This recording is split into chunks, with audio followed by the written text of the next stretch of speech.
ನೇಪಾಳದಲ್ಲೂ ನಾಗರಿಕ ದಂಗೆ. ಹಿಮಾಲಯ ಪರ್ವತ ಶ್ರೇಣಿಗೆ ಹೊಂದಿಕೊಳ್ಳುತ್ತಿರುವ ಭಾರತದ ಈಶಾನ್ಯ ಭಾಗದ ಗಡಿಯುದ್ದಕ್ಕೂ ಹರಡಿರುವ ಪುಟ್ಟ ರಾಷ್ಟ್ರ ನೇಪಾಳದಲ್ಲಿ ಕಳೆದ 3 ದಿನಗಳಿಂದ ನಡೆದಿರೋ ನಾಗರಿಕ ದಂಗೆ, ವ್ಯಾಪಕ ಹಿಂಸಾಚಾರ ಮತ್ತು ಅಲ್ಲಿನ ಆಳು ವರ್ಗದ ವಿರುದ್ಧ ಜನಸಾಮಾನ್ಯರು ಪ್ರಕಟಿಸಿದ ಅತ್ಯಂತ ಘೋರವಾದ ಪ್ರತಿಕ್ರಿಯೆ ಎಲ್ಲವೂ ಕೂಡ ಪ್ರಜಾತಂತ್ರ ಪ್ರೇಮಿಗಳನ್ನ ಎದೆನಡಗಿಸುವಂತಿವೆ.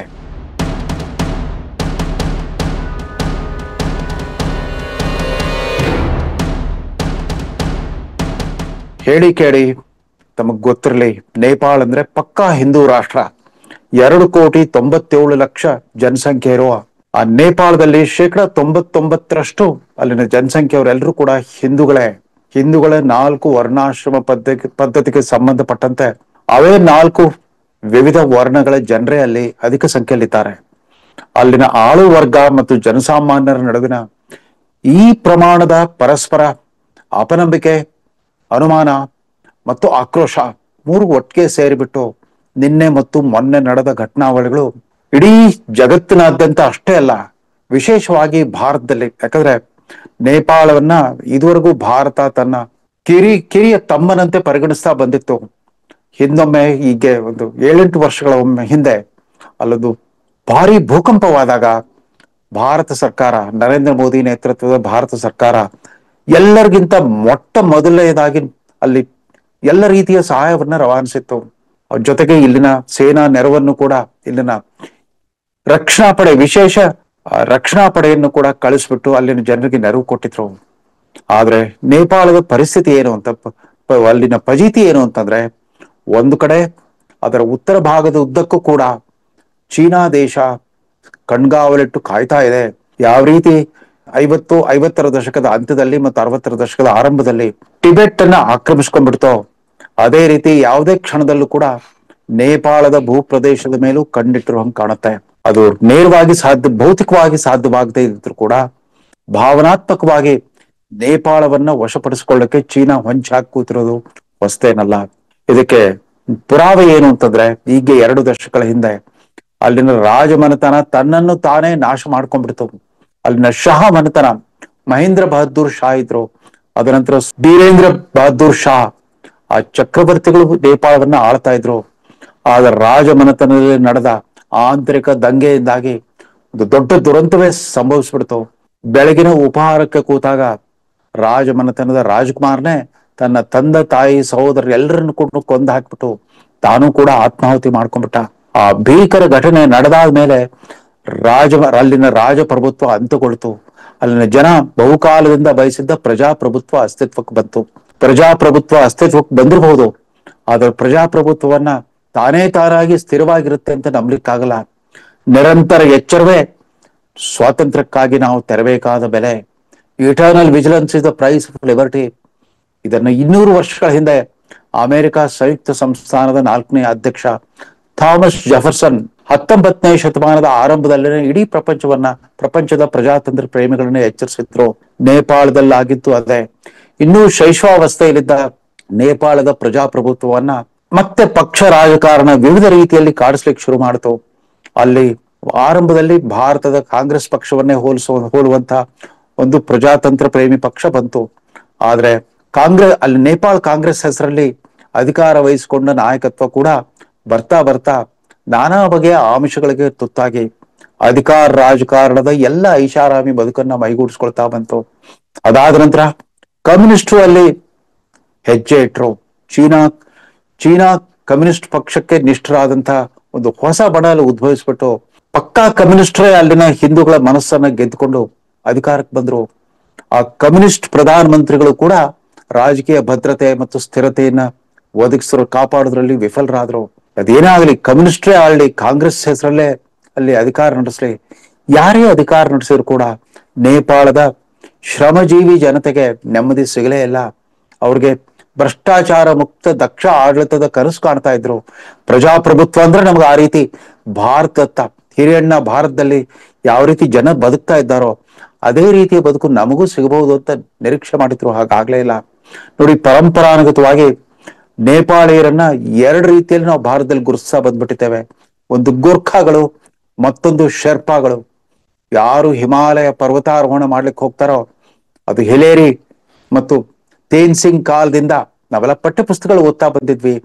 ಆ ಪರ್ವತಾರೋಹಣಿಗಳಿಗೆ ಸಹಾಯ ಮಾಡುವವರೇ ನೇಪಾಳ ಮೂಲದ ಶರ್ಪಾಗಳು ಅಂತ. ಉಳಿದಂತೆ ಗೋರ್ಖಾಗಳು. ಒಂದು ಕಾಲದಲ್ಲಿ ಆಂತರಿಕ ಭದ್ರತಾ ವ್ಯವಸ್ಥೆ ಕೇವಲ ಪೊಲೀಸರ ಮೂಲಕ ನಡೀತಾ ಇರಲಿಲ್ಲ. ರಾತ್ರಿ ಬೀಟ್ ಕೆಲಸ ಮಾಡೋರೆಲ್ಲರೂ ಕೂಡ ಗೋರ್ಖಾಗಳು ಅಂತಾನೆ ಗುರುತಿಸ್ತಾ ಇದ್ವಿ. ಗೋರ್ಖಾ ಸಮುದಾಯದ ಸೆಕ್ಯೂರಿಟಿ ಗಾರ್ಡ್ಗಳೇ ನಮ್ಮ ಸಣ್ಣ ಪುಟ್ಟ ನಗರಗಳಲ್ಲಿ ನಗರ ಸಭೆಗಳ ಮೂಲಕವೇ ನೌಕರಿ ಪಡ್ಕೊಂಡ್ಬಿಟ್ಟು ಅವರೆಲ್ಲ ಇಲ್ಲಿ ಸೆಕ್ಯೂರಿಟಿ ಭದ್ರತಾ ಕೆಲಸವನ್ನ ಮಾಡ್ತಾ ಇದ್ರು. ರಾತ್ರಿ ಇಡೀ ಪಾಳೆ ಮೇಲೆ ಪಾಳೆ ಅವ್ರು ಬಂದ್ಬಿಟ್ಟು ತಮ್ಮ ಕೋಲ್ ಹಿಡ್ಕೊಂಡ್ಬಿಟ್ಟು ಜನರಿಗೆ ನಗರವಾಸಿಗಳ ರಕ್ಷಣೆಗೆ ಅವರೇ ತೊಡಗಿಸ್ಕೊಂಡಿರ್ತಾ ಇದ್ರು. ಬರ್ತಾ ಬರ್ತಾ ಅವರು ಕೂಡ ಶಿಕ್ಷಣ ಮತ್ತು ಆಧುನಿಕ ಉದ್ಯೋಗಗಳ ಪರಿಚಯವಾದ್ಮೇಲೆ ಬೇರೆ ಬೇರೆ ರೀತಿಯಲ್ಲಿ ಹರಡ್ಕೊಂಡ್ರು. ಭಾರತದ ಭದ್ರತಾ ವ್ಯವಸ್ಥೆಯಲ್ಲಿ ನೇಪಾಳಿ ಮೂಲದ ಜನ ಎಷ್ಟರ ಮಟ್ಟಿಗೆ ಒಂದುಗೂಡ್ಬಿಟ್ಟಿದ್ದಾರೆ, ಬೆಸ್ಕೊ ಹೋಗ್ಬಿಟ್ಟಿದ್ದಾರೆ ಅಂತಂದ್ರೆ, ಭಾರತದ ಸೇನೆಯಲ್ಲೂ ಕೂಡ ಗೋರ್ಖಾ ರೆಜಿಮೆಂಟ್ ಇದೆ. ಪ್ರತಿ ವರ್ಷದ ಗಣರಾಜ್ಯೋತ್ಸವ ಪರೇಡ್ ನಲ್ಲಿ ತಾವು ಗಮನಿಸಬಹುದು, ಗೋರ್ಖಾ ರೆಜಿಮೆಂಟ್ ನ ಪರೇಡ್ಗೆ ವಿಶೇಷವಾದ ಆಕರ್ಷಣೆ ಇರುತ್ತೆ. ಅವರ ಭೌತಿಕವಾಗಿ ಅವರ ಮುಖಲಕ್ಷಣಗಳು ಬೇರೆ ಇರ್ಬೋದು, ಆದ್ರೆ ರಾಷ್ಟ್ರ ಪ್ರೇಮದಲ್ಲಿ ಆ ಗೋರ್ಖಾ ರೆಜಿಮೆಂಟ್ ನ ಸೈನಿಕರು ಬೇರೆ ಇತರ ಯಾರಿಗಿಂತೂ ಕಮ್ಮಿ ಇಲ್ಲದಷ್ಟು ತಮ್ಮ ಸಮರ್ಪಣಾ ಭಾವದ ಸೇವೆಯನ್ನು ಸಲ್ಲಿಸ್ತಾ ಬಂದಿದ್ದಾರೆ. ಇಂಥ ನೇಪಾಳ ದೇಶದಲ್ಲೂ ಕೂಡ ಮತ್ತೆ ಅದೇ ರೀತಿ ಆಳುವವರ ಅಸೂಕ್ಷ್ಮತೆ, ಐಷಾರಾಮಿ ಬದುಕು ಮತ್ತು ಸ್ವಜನ ಪಕ್ಷಪಾತ, ಕುಟುಂಬ ರಾಜಕಾರಣ ಇತ್ಯಾದಿ ಅವೇ ಅವಲಕ್ಷಣಗಳು ಅತಿರೇಕಕ್ಕೆ ಹೋದಾಗ ಅಲ್ಲಿನ ಹೊಸ ತಲೆಮಾರಿನ ಯುವಜನತೆ, ಅದರಲ್ಲೂ ಈ ZEN-H ಅಂದ್ರೆ ಕಳೆದ 15-20 ವರ್ಷಗಳಲ್ಲಿ ಕಂಪ್ಯೂಟರ್ ಯುಗದಲ್ಲಿ ಅರಳಿದ ಆ ಹೊಸ ತಲೆಮಾರು ಪರಸ್ಪರ ಸೋಷಿಯಲ್ ಮೀಡಿಯಾ ಸಂಪರ್ಕದ ಮೂಲಕವೇ ಈ ಆಳುವವರ ಈ ವಿಜೃಂಭಣೆ ವಿರುದ್ಧ, ಅವರ ದರ್ಪ ದೌಲತ್ತು ಮತ್ತು ಯಜಮಾನಿಕೆ ಸಂಸ್ಕೃತಿ ವಿರುದ್ಧ ಬಂಡೆದ್ದು ಬಿಟ್ರು.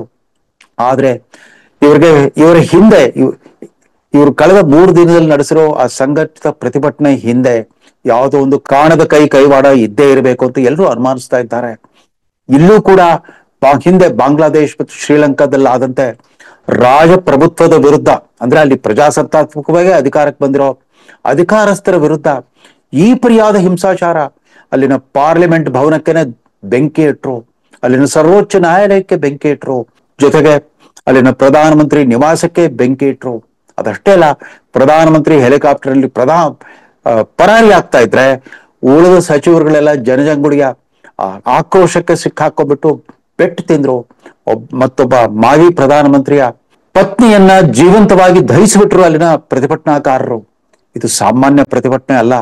ಭಾರತದಲ್ಲಿ ಇರೋ ವಿರೋಧ ಪಕ್ಷಗಳು ಕೆಲವರು ಖುಷಿ ಪಡ್ತಾ ಇದ್ದಾರೆ, ನೇಪಾಳದಲ್ಲಿ ಆದಿದ್ದು ನಾಳೆ ಭಾರತದಲ್ಲಿ ಆದೀತು, ಇಲ್ಲಿನ ಆಳೋ ವರ್ಗ ಎಚ್ಚರಿಕೆಯಿಂದ ಇರಬೇಕು ಅಂದ್ಬಿಟ್ಟು. ಇದರಲ್ಲಿ ವಿಶೇಷವಾಗಿ ಅವ್ರ ಮನಸ್ಸಲ್ಲಿರೋದೇ ಕಳೆದ 11 ವರ್ಷಗಳಿಂದ ಭಾರತದ ಪ್ರಜಾಪ್ರಭುತ್ವ, ಒಂದು ರಾಜಕೀಯ ಸ್ಥಿರತೆ ಮತ್ತು ಒಂದು ಪ್ರಗತಿಶೀಲ ಮನೋಧರ್ಮವನ್ನು ರೂಢಿಸ್ಕೊಳ್ತಾ ಬಂದಿರೋ ನರೇಂದ್ರ ಮೋದಿಯ ನಾಯಕತ್ವದ ವಿರುದ್ಧ ತಮ್ಮ ಅಂತರಾಳದ ದಳ್ಳೂರಿಯನ್ನು ಈ ರೀತಿ ಕಾರ್ಕೊಳ್ತಾ ಇದ್ದಾರೆ.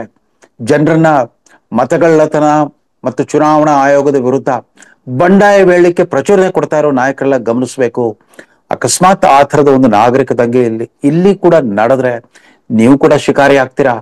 ಎಲ್ಲಿವರೆಗೂ ಕೂಡ ಸಂವಿಧಾನಾತ್ಮಕ ವ್ಯವಸ್ಥೆ, ಸಂವಿಧಾನಾತ್ಮಕ ಸಂಸ್ಥೆಗಳು, ಚುನಾವಣಾ ಆಯೋಗ, ನ್ಯಾಯಾಂಗ, ಕಾರ್ಯಾಂಗ, ಶಾಸಕಾಂಗದ ಮೇಲೆ ಜನರಿಗೆ ನಂಬಿಕೆ ಇರುತ್ತೋ ಅಲ್ಲಿವರೆಗೂ ಕೂಡ ಅಂಥ ದಂಗೆ ಆಗ್ಲಿಕ್ಕೆ ಸಾಧ್ಯವೇ ಇಲ್ಲ. ಭಾರತ ಕಳೆದ 78 ವರ್ಷಗಳಿಂದ ಆ ಥರದ ಒಂದು ಸ್ಥಿರತೆಯನ್ನ ಕಾಪಾಡ್ಕೊಂಡು ಬಂದಿದೆ. ಇಲ್ಲೂ ಕೂಡ ಅನೇಕ ದೋಷಗಳಿವೆ ನಿಜ. ಆ ದೋಷಗಳ ನಿವಾರಣೆಗೆ ಜನರನ್ನ ಹಿಂಸೆಗೆ ಅಥವಾ ನಾಗರಿಕ ದಂಗೆಗೆ ಪ್ರಚೋದಿಸೋದು ಪರಿಹಾರ ಅಲ್ವೇ ಅಲ್ಲ. ಭಾರತದ ಪ್ರತಿಪಕ್ಷಗಳು ಗಮನಿಸಬೇಕು, ಆಳುವ ಪಕ್ಷದ ಜೊತೆಗೆ ಒಂದು ಲಕ್ಷ್ಮಣ ರೇಖೆಯನ್ನು ಹಾಕೊಳ್ಳಬೇಕು. ನಿಮ್ಮ ವಿರೋಧ ಇರ್ಲಿ, ಆದ್ರೆ ದ್ವೇಷ, ಸಿಟ್ಟು, ಪ್ರತಿಕಾರದ ಭಾವನೆ ಸಲ್ಲ.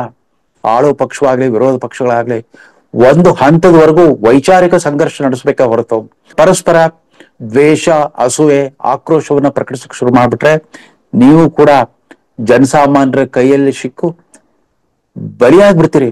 ಜನರು ಕೂಡ, ಭಾರತದ ಜನಸಾಮಾನ್ಯರು ಸಾಕಷ್ಟು ಆತ್ಮ ಸಂಯಮ, ಶಿಸ್ತು ಮತ್ತು ನ್ಯಾಯವಂತ ಪ್ರಜೆಗಳಂತೆ ವರ್ತಿಸ್ತಾ ಬಂದಿದ್ದಾರೆ. ಇಲ್ಲಿ ಹಾಗಾಗದ ರೀತಿಯಲ್ಲಿ ನಮ್ಮ ಆಳುವ ವರ್ಗ ಎಚ್ಚೆತ್ಕೋಬೇಕಾಗಿದೆ. ಒಂದು ಕಡೆ ಉಗ್ರ ಕೋಮುವಾದ, ಅದಕ್ಕೆ ಪ್ರತಿಯಾಗಿ ಶುಷ್ಕ ಜಾತಿವಾದ, ಇವುಗಳಿಗೆ ಕುಮ್ಮಕ್ಕ ಕೊಡ್ತಾ ಹೋದ್ರೆ ಯಾರು ನಿಯಂತ್ರಿಸಲಾಗದಂತ ಸ್ಥಿತಿ ಇಲ್ಲೂ ಬರ್ಬೋದು. ಭಾರತದ ಸಂವಿಧಾನ ಅಂತ ಯಾವುದೇ ವಿಪರೀತಗಳಿಗೆ ಅವಕಾಶ ಕೊಡದಂತೆ ಇದುವರೆಗೂ ಸುರಕ್ಷಿತವಾಗಿ ಉಳ್ಕೊಂಡು ಬಂದಿದೆ. ಈ ಸಂವಿಧಾನಾತ್ಮಕ ವ್ಯವಸ್ಥೆಯನ್ನ ಭಂಗಗೊಳಿಸುವ ಯಾವುದೇ ಪ್ರಯತ್ನವನ್ನ ನಾವು ವಿರೋಧಿಸಬೇಕು, ಸಂಘಟಿತರಾಗಿ ಪ್ರತಿರೋಧ ಒಡ್ಡಬೇಕು. ಇಲ್ಲದಿದ್ರೆ ನೇಪಾಳದಲ್ಲಿ ನಿನ್ನೆ ಮೊನ್ನೆ ನಡೆದಿರೋ ವಿದ್ಯಮಾನಗಳು ಎಲ್ರಿಗೂ ಕೂಡ ಭಯ ಹುಟ್ಟಿಸೋ ಹಾಗಿವೆ. ಇಲ್ಲಿನ ಆಳುವರ್ಗ ಎಚ್ಚೆತ್ತುಕೊಳ್ಬೇಕು, ಜವಾಬ್ದಾರಿಯಿಂದ ವರ್ತಿಸ್ಬೇಕು. ನೇಪಾಳದಲ್ಲಿ ಕೂಡ ಆದಷ್ಟು ಬೇಗನೆ ಶಾಂತಿ ಸ್ಥಾಪನೆ ಆಗ್ಲಿ, ಪ್ರಜಾಪ್ರಭುತ್ವದ ಮರುಸ್ಥಾಪನೆ ಆಗ್ಲಿ, ರಾಜಪ್ರಭುತ್ವ ಇರಲಿ, ಪ್ರಜಾಪ್ರಭುತ್ವ ಇರಲಿ, ಜನಸಾಮಾನ್ಯರಲ್ಲಿ ಅಲ್ಲಿನ ಕಾನೂನು ವ್ಯವಸ್ಥೆ, ಆಡಳಿತ ವ್ಯವಸ್ಥೆ, ನ್ಯಾಯಾಂಗೀಯ ವ್ಯವಸ್ಥೆ ಮತ್ತು ಭದ್ರತಾ ವ್ಯವಸ್ಥೆ ಬಗ್ಗೆ ನಂಬಿಕೆ ಹೊರಟೋಗ್ಬಿಟ್ರೆ ಅದೇ ತರದ ಅರಾಜಕತೆ ಇಲ್ಲೂ ಕೂಡ ಬರ್ಬೋದು ಅನ್ನೋದನ್ನ ನಾವು ಮರಿಬಾರದು. ಬಾಂಗ್ಲಾದೇಶ ಈಗಾಗಲೇ ಇದ್ದಕ್ಕಿದ್ದಂತೆ ಶತ್ರು ರಾಷ್ಟ್ರ ಆಗೋಗ್ಬಿಟ್ಟಿದೆ. ಕಳೆದ 51 ವರ್ಷಗಳಿಂದ ಬೆಳೆದು ಬಂದಿದ್ದ ಪರಸ್ಪರ ವಿಶ್ವಾಸ, ನಂಬಿಕೆಯ ಭಾವನೆಗಳು ಮಾಯವಾಗಿವೆ. ಅಲ್ಲಿರೋ ಸರ್ಕಾರ ಅದಕ್ಕೆ ಯಾವುದೇ ಸಂವಿಧಾನಾತ್ಮಕ ಅಸ್ತಿತ್ವವೇ ಇಲ್ಲ. ಅದೇ ರೀತಿ ಶ್ರೀಲಂಕಾದಲ್ಲೂ ಕೂಡ ಇದೇ ತರದ ಒಂದು ನಾಗರಿಕ ದಂಗೆ ನಡೆದಿತ್ತು. ಅದೃಷ್ಟವಶಾತ್ ಅಲ್ಲಿ ಮತ್ತೆ ಪ್ರಜಾಪ್ರಭುತ್ವ ಸ್ಥಾಪನೆ ಆಗಿದೆ. ನೇಪಾಳದಲ್ಲಿ ಆಗ್ತಿರೋ ಘಟನಾವಳಿಗಳು ಭಾರತದ ರಾಜಕೀಯ ಭೂಮಿಕೆಯನ್ನೇ ಬಹುಶಃ ಅಲ್ಲಾಡಿಸಿರಬಹುದು. ಆದ್ರೆ ನಮ್ಮ ನಾಯಕರುಗಳು ಎಚ್ಚೆತ್ತುಕೊಳ್ಬೇಕು.